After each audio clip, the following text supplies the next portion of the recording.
ओम शांति। 30 जून 2021 बाबा के महावाक्य। मीठे बच्चे, बाप की आशीर्वाद लेनी है तो सर्विसेबल सपूत बच्चे बन सबको सुख दो, किसी को भी दुख ना दो। प्रश्न: धर्मराज की सजाओं से छूटने के लिए किन ईश्वरीय नियमों पर ध्यान देना है? उत्तर: कभी भी ईश्वर के सामने प्रतिज्ञा कर उसकी अवज्ञा नहीं करना है।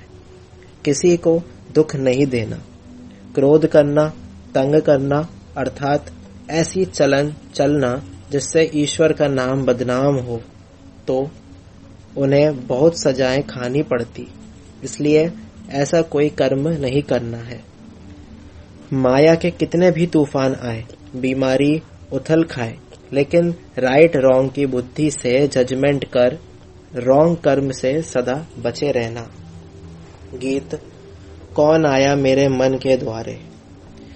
ओम शांति। ये किसने कहा? ओम शांति। बाप और दादा। ये तो बच्चों को जरूर निश्चय होगा कि हमारा पारलौकिक बाप है। परम पिता परमात्मा शिव और ये ब्रह्मा सब बच्चों का अलौकिक बाप है। इनको ही प्रजापिता ब्रह्मा कहेंगे। इतने बच्चे और किसको होते हैं क्या, सिवाय प्रजापिता ब्रह्मा के?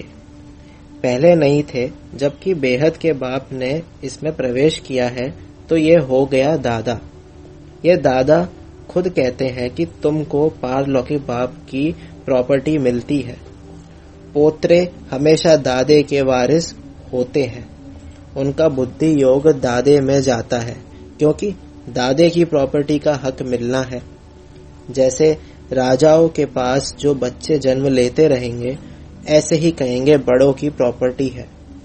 बड़ों की प्रॉपर्टी पर उन्हों का हक है ही। तुम बच्चे जानते हो कि हम बेहद के बाप द्वारा बड़े ते बड़े प्रॉपर्टी स्वर्ग की बादशाही ले रहे हैं।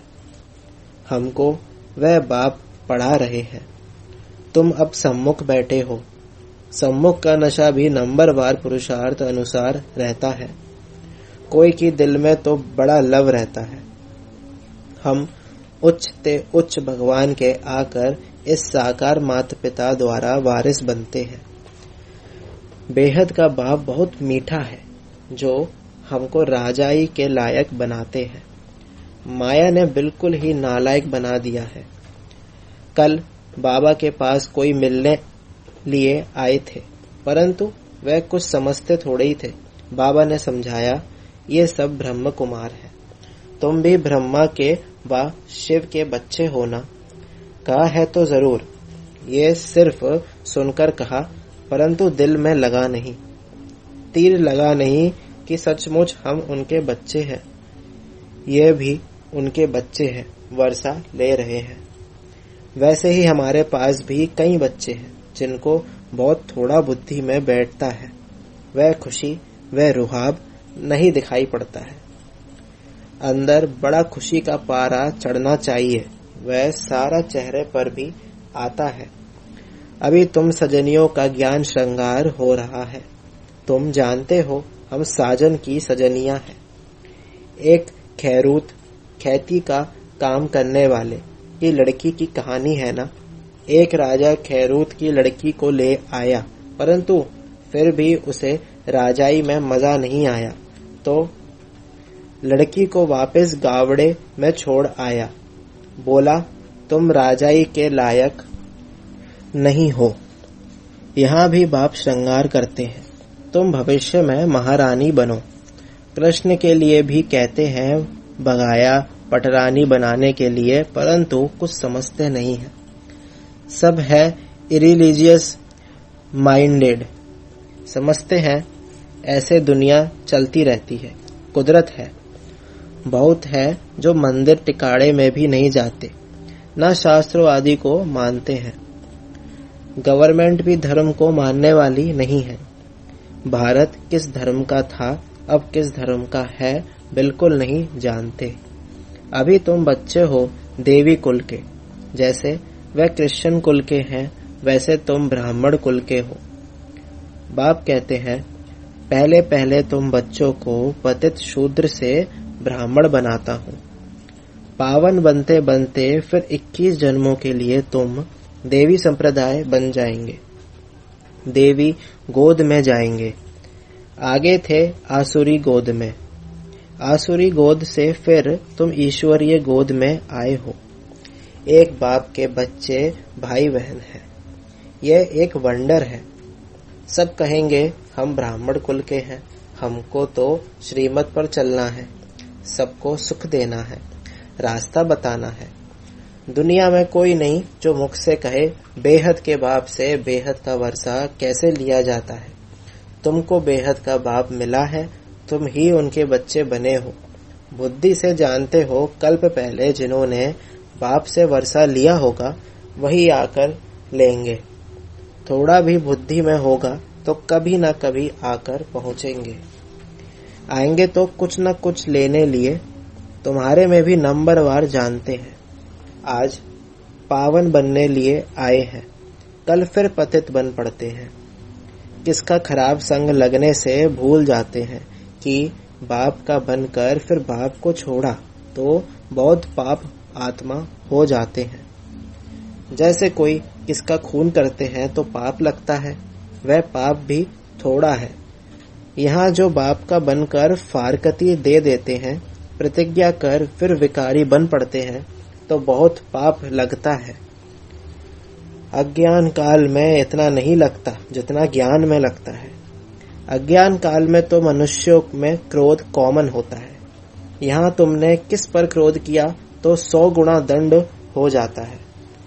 अवस्था बिल्कुल गिर जाती है क्योंकि ईश्वर का फरमान नहीं मानते हैं। धर्मराज का फरमान मिलता है, पवित्र बनना है। तुम ईश्वर का बन जरा भी उनसे फरमान की अवज्ञा की तो 100 गुना दंड चढ़ जाता है। क्रिएटर तो वह एक है। ब्रह्मा विष्णु शंकर भी उनकी रचना है। धर्मराज भी क्रिएशन है। धर्मराज का रूप भी बाबा साक्षात्कार कराते हैं, फिर उस समय सिद्ध कर बतलाते हैं। देखो तुमने प्रतिज्ञा की थी हम क्रोध नहीं करेंगे, किसको दुख नहीं देंगे, फिर भी तुमने इनको दुख दिया, तंग किया। अब खाओ सजा। बगैर साक्षात्कार सजा नहीं देते हैं। प्रूफ तो चाहिए ना। वह भी समझते हैं बरोबर मैंने बाप को छोड़कर ये कुकर्म किया है। बदनामी कराने से फिर बहुतों पर आफत आ जाती है। कितनी अबलाएं बंधन में आ जाती हैं। सारा दंड बदनामी कराने वालों पर पड़ जाता है।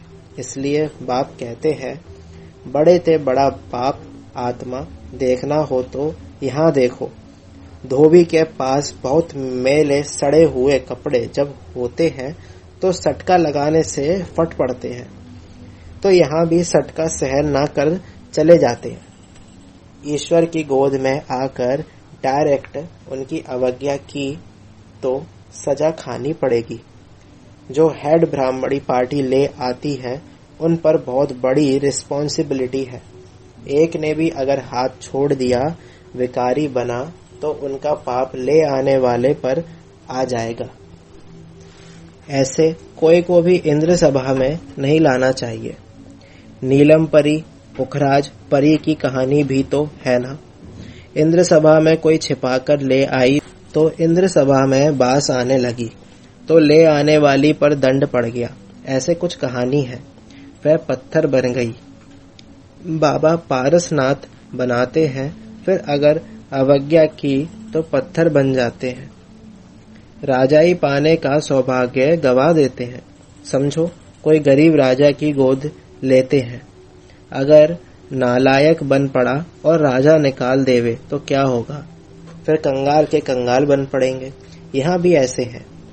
फिर बहुत दुख महसूस होगा। इसलिए बाप कह देते हैं कभी भी कोई अवज्ञा नहीं करना। बाप है साधारण, इसलिए शिव बाबा को भूल साकार में बुद्धि आ जाती है। अब तुम बच्चों को श्रीमत मिलती है। जो गंदे बन पड़ते हैं ऐसे फिर इंद्र सभा में बैठ ना सके। हर एक सेंटर इंद्रप्रस्थ है, जहाँ ज्ञान की वर्षा हो रही है। नीलम परी, पुखराज परी नाम तो है ना, नीलम रतन को कहते हैं। ये बच्चों पर नाम रखे जाते हैं। कोई तो बहुत अच्छा जैसे रत्न है, कोई फ्लो नहीं है। जवाहरात में कोई कोई बहुत दागी होते हैं, कोई एकदम प्योर होते हैं। यहाँ भी नंबरवार रत्न है। कोई कोई रत्न बहुत वैल्यूएबल होते हैं, बहुत अच्छी सर्विस करते हैं। कोई तो सर्विस के बदले डिससर्विस करते हैं। गुलाब के फूल और अख के फूल में भी कितना फर्क है। शिव पर दोनों चढ़ाते हैं। अब तुम जान गए हो हमारे में फूल कौन कौन है। उनकी ही सब मांगनी करते हैं कि बाबा हमको अच्छे अच्छे फूल दो। अब अच्छे अच्छे फूल वह कहाँ से लाएं? रत्न ज्योत फूल तो कॉमन होते हैं। ये बगीचा है ना, तुम ज्ञान गंगाएं भी हो, बाबा तो सागर ठहराना। ये ब्रह्मा है, ब्रह्मपुत्रा बड़े ते बड़ी नदी।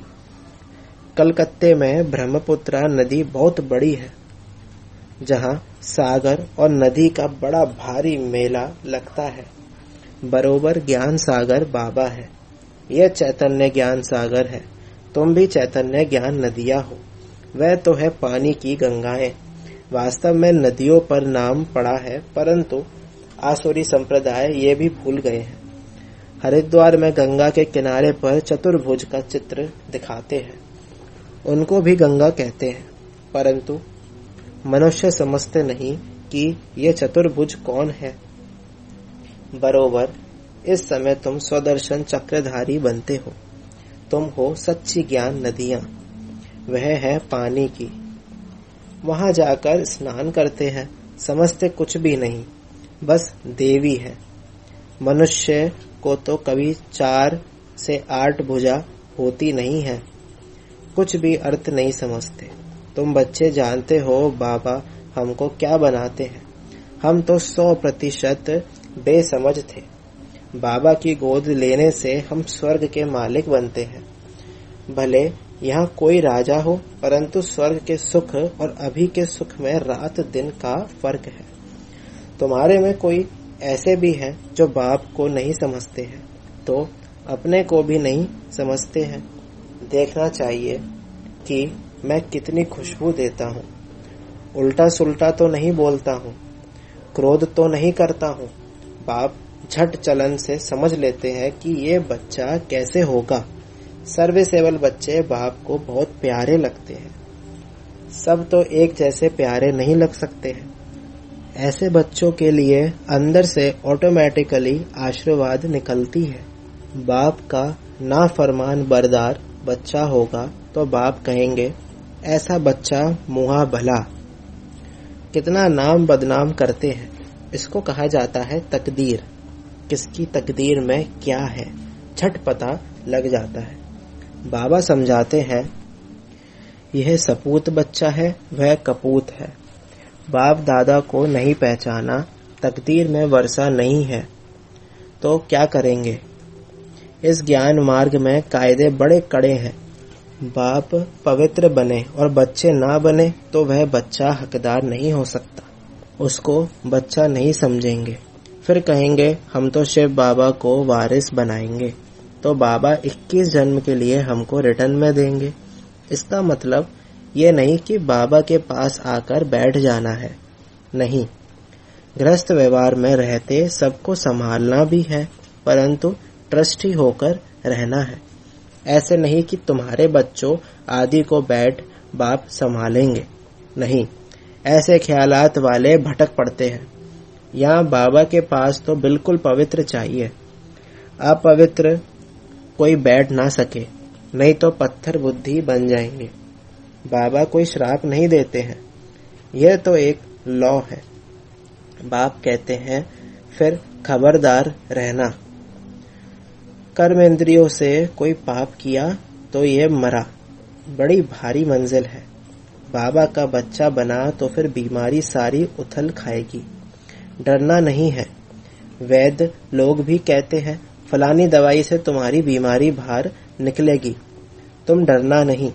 बाप भी खुद कहते हैं तुम बाप के बनेंगे तो माया रावण तुमको बहुत हैरान करेगा, खूब तूफान में ले आएगा। अभी तुमको रॉन्ग और राइट की बुद्धि मिली है और कोई को रॉन्ग राइट की बुद्धि नहीं है, सबकी है विनाश काले विपरीत बुद्धि। प्रीत बुद्धि तुम्हारे में भी नंबरवार पुरुषार्थ अनुसार है। प्रीत बुद्धि वाले बाप की सर्विस बहुत अच्छी करेंगे। अच्छा, मीठे मीठे सिकिलदे बच्चों प्रति माता पिता बाप दादा का याद प्यार और गुड मॉर्निंग। रूहानी बाप की रूहानी बच्चों को नमस्ते। हम रूहानी बच्चों की रूहानी माता पिता बाप दादा को याद प्यार और गुड मॉर्निंग। नमस्ते नमस्ते। शुक्रिया बाबा, शुक्रिया। धारणा के लिए मुख्य सार। ईश्वर का बच्चा बनकर जरा भी उनके फरमान की अवज्ञा नहीं करनी है। इन कर्मेंद्रियों से कोई भी कुकर्म नहीं करना है। उल्टे सुल्टे बोल नहीं बोलने हैं। सपूत बन बाप की आशीर्वाद लेनी है। ट्रस्टी बनकर अपने गृहस्थ व्यवहार को संभालना है। ज्ञान मार्ग के जो कायदे हैं उन पर पूरा पूरा चलना है। राइट और रॉन्ग को समझकर माया से खबरदार रहना है। वरदान। संपूर्ण स्टेज और स्टेटस की स्मृति से सदा उच्च कर्तव्य करने वाले बाप समान भव। सदैव यह स्मृति में रहे कि मैं हर समय हर सेकंड हर कर्म करते हुए स्टेज पर हूँ। तो हर कर्म पर अटेंशन रहने से संपूर्ण स्टेज के नजदीक आ जाएंगे। साथ साथ वर्तमान और भविष्य स्टेटस की स्मृति रहने से हर कर्म श्रेष्ठ होगा। यही दो स्मृतियां बाप समान बना देंगी। समानता में आने से एक दो के मन के संकल्पों को सहज ही कैच कर लेंगे। इसके लिए सिर्फ संकल्पों पर कंट्रोलिंग पावर चाहिए। अपने संकल्पों की मिक्सचरिटी ना हो। स्लोगन। ईर्ष्या और अप्राप्ति का कारण इच्छाएं हैं। जहाँ सर्व प्राप्तियां हैं वहाँ प्रसन्नता है। ओम शांति।